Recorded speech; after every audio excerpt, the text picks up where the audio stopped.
Hi everyone, welcome to my video. Today I'm doing something a little bit different where I basically do a little bit of a live demonstration and review on each of the AI chat services that's everywhere now on the web. And I just want to evaluate each one on how good they are with language learning. So there are 4 different prompts and 4 different categories that I want to try to evaluate. I'm going to use Cantonese because that's the language that's not native to me and that's the most familiar that I can evaluate on. That also means I can evaluate on how useful I think it is on helping me learn Cantonese. Right, so let's get started. So this is my first prompt. I'm going to start off with using Mistral chat. Explain the differences between the usages of hang and hong in Cantonese. Same words, 2 different meanings. One is a verb, to walk, and the other is a line of business, particularly like a bank, ngan hong. So I'm expecting a good response to be able to easily differentiate these between these two. Let's see what happens. Right, so the first one, like I said, to walk, it's absolutely nailed that one. And I like how it's provided me with examples. I don't know what kind of romanization system it uses. Maybe I wasn't being specific enough, but personally I would prefer like some sort of numbered romanization. And the second meaning is a little bit more complicated. Like I said, it means it's in some sort of industry. So the first example sentence it gives me, I've just checked my dictionary and it definitely doesn't mean what this example sentence is implying. So I don't think the first one is right. The second one, it looks right. I just don't think the romanization is correct. So 50-50. So the second prompt, I want to test Mistral's ability on generating vocabulary lists on a beginner level about the topic of ordering food. So let's see how it performs. So it's doing exactly how I asked. So I've asked it to order the words from commonly used. So it's given me about 30 different words. I'm not sure if it's giving me duplicates or not, but on the whole, very useful. I like how it's given me short example sentences, very easy and very digestible. So the third prompt, I want to test Mistral's cultural understanding. So I'm asking for it to give me a tongue twister. Secondly, I want it to give me 3 example sentences which use popular slang. Now, I've heard enough popular slang to know which one's mostly used. The first one, the tongue twister one, 黑色貓捉老鼠，老鼠唔易捉. I mean, I don't know. Is that a tongue twister? Let me know in the comments. To me, it doesn't sound like much of a tongue twister, more so a sentence. For the example sentences, I don't know if that's slang, I've not heard of it. Again, they just sound like any other sentences. I haven't heard of these. So maybe I'm wrong, but to me, these all sound like regular sentences. More so than slang that I've heard people use. There's no particular slang words that's specific to Cantonese. So the fourth prompt I want to try out is I want to test Mistral's understanding on how well it can advise someone who wants to travel around Hong Kong of all the popular spots. So it knows about Victoria Peak, Very, very popular tourist destination spot. It knows about Joy. That's good. It knows about the light show that happens every evening. It knows about the food scene a little bit. It knows about the specific shopping districts. It knows about the nightlife. It can list like a few other tourist spots. On the whole, it's not wrong. One thing that I'm looking for with these sort of things is whether the chat system hallucinates, meaning that it spews out things that aren't necessarily true. I'd say on the whole, Mistral has done quite well. There are some things that aren't quite right, a little bit rough around the edges, but basic things like vocabulary lists and context awareness, Mistral is very good at. Right, so let's do the same thing again, but this time I'm using Claude's AI's chat system. So I've just tried a few times trying to get this prompt working on Claude, but it just won't let me. Don't know. Should I review this as a 0 out of 10 at the end? I can't even get it to bloody work. Right, the third chat system I want to try is Deepseek.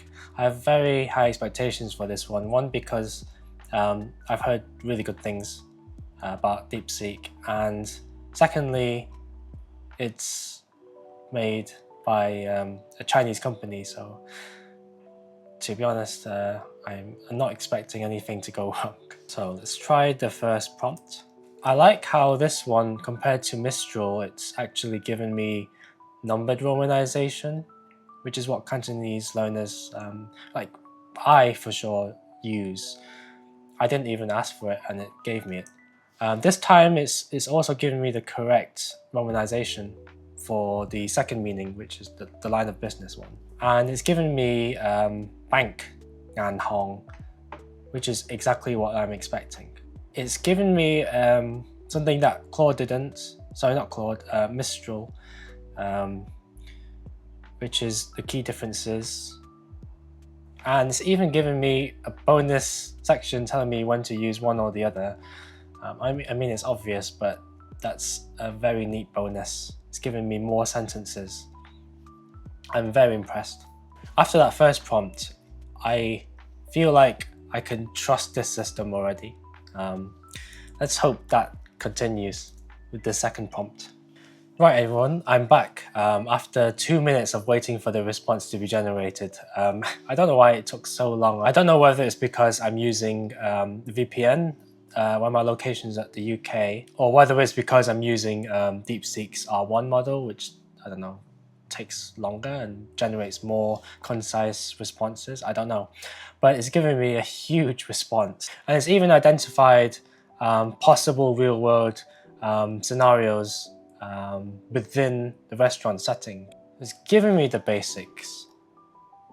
It's giving me common food dishes. I guess similar to Mistral, it's giving you context flavored vocabulary, but it's giving me more.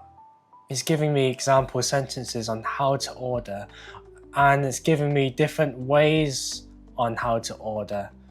There's a polite way, there's a direct way, there's a way to ask for takeaway versus eating in. Dietary preferences.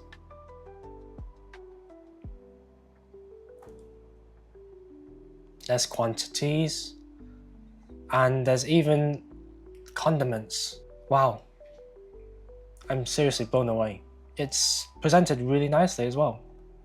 I didn't ask for this, and it over-delivered. Very impressed. Now for the third prompt.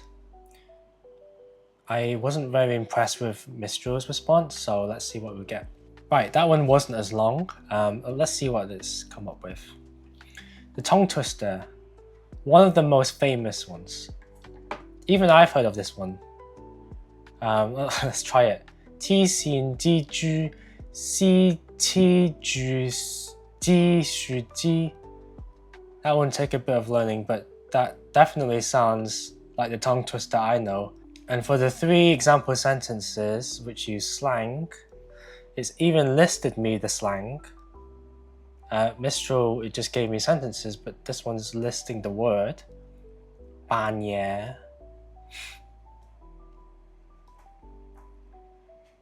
食花生 literally eat peanuts. I've not heard of this one, but I'm already convinced that it's slang. You can tell me if it's not. Ging. Yes, I've heard of this one. It's used all the time. And last but not least, the monologue about traveling around in Hong Kong. Okay, so something that I'm not really assessing, but something to point out, the tone is slightly different to how Mistral presented this monologue. This one's a bit more like, I don't know, like tour guide-y. So it's listed the attractions in bold. Everything is correct. Similar to Mistral's understanding. I'd say, yeah, it's very similar to Mistral's summary. I feel like Mistral's was a little bit more informative. This one kind of skims over the highlights more, but it's still quite concise. There's no hallucination. So again, I'd say this passes with flying colors. On the whole, I am blown away by Deepseek's ability to dive deep into the contextual meanings of certain topics, like the restaurant example. And I like how it's breaking down many different nuances of a word, like in the first prompt, into several sentences, so you get a deeper sense of understanding on how they're different. And the tongue twister thing and the slang thing, like to me it sounds accurate enough for me to trust this as a serious language learning tool. We have something that's probably familiar to most of you, ChatGPT. Let's see how well this does. By the way, one thing that ChatGPT does have is voice, but I'm not assessing that today. I am well aware that not everything has voice yet, so it's not really a comparison that I can make. Interesting, so this uses the Yale romanization. So it's able to differentiate the first meaning and the second meaning. Yeah, this is not correct. I'd say actually out of Mistral and ChatGPT for this prompt particularly, I'd say this is more or less similar. They both got the romanization wrong, but I'd say Mistral's example sentences are a little bit further off. Right, so let's try the second prompt. Yeah, I mean, it's similar to Mistral. It's giving me exactly what I've asked. Right, one thing that's interesting is that each of the systems that I've asked, I've not given a particular number of how many vocabulary words that I want. They all give very different results.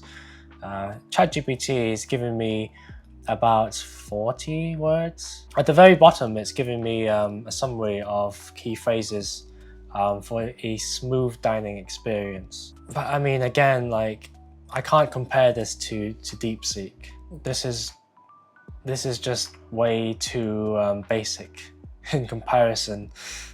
Now let's try prompt number 3. So for the tongue twister, I've not heard of this one, but it definitely does sound like a tongue twister. I can't really evaluate this, but it's definitely a better response to that of Mistral's. For the slang, I like how it gives me an explanation, and this is pretty funny.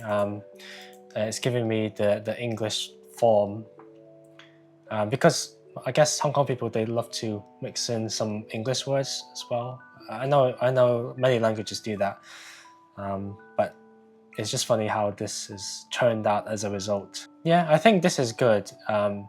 It's just these are slang words which might not be some of the most common ones. And finally, the last prompt for ChatGPT. So again, it's going with the whole tour guide tone. It's so funny that all 3 of them have listed Victoria Peak as the very first attraction. This is interesting. It's giving me a fact about one of the attractions. It's one of the largest outdoor bronze statues in the world. I guess it's not really a fact per se. I don't know if it's hallucination or not. So, one thing I've noticed actually is that it's giving me the numerical romanization now. Previously in the first prompt, it gave me the Yale, which didn't include the numbers. So if you're learning with ChatGPT, I guess you have to be a little bit more specific in which romanization system you'd want. Overall, I think ChatGPT is also a very, very good option. It's very cultural aware, probably performs better than Mistral. Alright folks, this one came out of the blue, but Elon Musk was bugging about Grok 3's release, so I decided to try this one out. So let's try the first prompt. Right, sorry about that. Let's try the first prompt again. Right, so I put in the first prompt and it's given me something that none of the others have, which is it's trying to correct me. In the explanation, I like how it's identified that this character is a homophone, and it's giving me another example of it. The first meaning is correct, yep, and the second is also correct. Now in the next section, it's giving me detailed explanations on the first and then the second. It's giving me more example sentences. I like the layout of Grok's response more than all of the others. It's very clear. And interestingly, it's also pointed out the tone, the sound difference between the two characters. Overall, this is really good. Now the second prompt of the vocabulary list. If I was to evaluate who was the best on this particular prompt based on the number of words, this might actually take it. So for each of the words, it's giving me an example. That's good, and it's giving me a little brief description and explanation. And if you look at the bottom again, it's giving me explanations on question, classifier, very similar to what Deepseek produced. But Deepseek has presented it nicer, in my opinion. I'd say really good. It's organized and it's very, very thorough with the amount of vocabulary that it produced without me asking how many. So for the third one, we'll go through the tongue twister. I've not heard of this one either. It's very funny how each of them have produced their own a new tongue twister, but it's given me an explanation on this tongue twister. It says it's a classic. I'll take its word for it. I have never seen this one before. It's another one of those English words inserted into a Chinese sentence. Interesting. This one is it's very well-known Cantonese insult. I did not expect Grok to give me this response, but here we go. Let me know in the comments whether you've heard of this one. I think, yeah, very interesting. I like the explanations again. They're very thorough. And I'd say based off this, Grok has a good understanding on the slang terms. Now for the fourth prompt, I would say this response is the most interesting one because it's giving me a tone from a first-person perspective, which the others haven't. It's correctly identified the attractions. What sets this apart is the fact that each of the tourist spots are categorized at the very bottom. And you can see like each of these tourist spots are explained and backed with some sort of factual explanation. And I think overall, I think Grok is really strong with explanations and being able to guide the user and its way of thinking through the sentences that it generates and the descriptions that it generates for each word. I do like the presentation. It's very it's similar to Deepseek's presentation. I like the categorization. I like how it's produced me things that I didn't ask for originally, but it overperforms in that regard. Now, just to sum up, let's give each of these a rating out of 10. This is purely going to be subjective, and these ratings are based on what I've seen from the prompts that I've entered today. So for Mistral, I mean, it was fine. It didn't hallucinate. There were a few things that it got wrong. I would give this a 6 out of 10. For Claude, it didn't work, so I'll give this a 0 out of 10. For Deepseek, everything was beautifully presented. I really didn't have to think about what to put in a prompt. It over-delivered in the responses. I'll give this a 10. For ChatGPT, I'll give this a 7 out of 10. I only found it to be marginally better than Mistral because of its cultural understanding. I felt like it was better in that sense. It performed better in the slang sentences that I've seen, but it still got one or two things wrong. For Grok, I'd say it's comparable to Deepseek in terms of the presentation, the thoroughness of its responses. I'll give this a 9 out of 10. So today's winner was Deepseek. To be honest, I haven't used Deepseek before this video, so I don't have any preconceived bias. I hope you enjoyed my little review on each of these chat systems, and I would definitely be using a couple of these for my own language learning in the future. So if you enjoyed this, give me a like, comment down below on which chat systems you're currently using for language learning today, and whether you are also considering picking up one of these for your own language learning. I'm Alvin Speaks. Thank you for listening. I hope you have a great day, and I'll see you next time. Bye.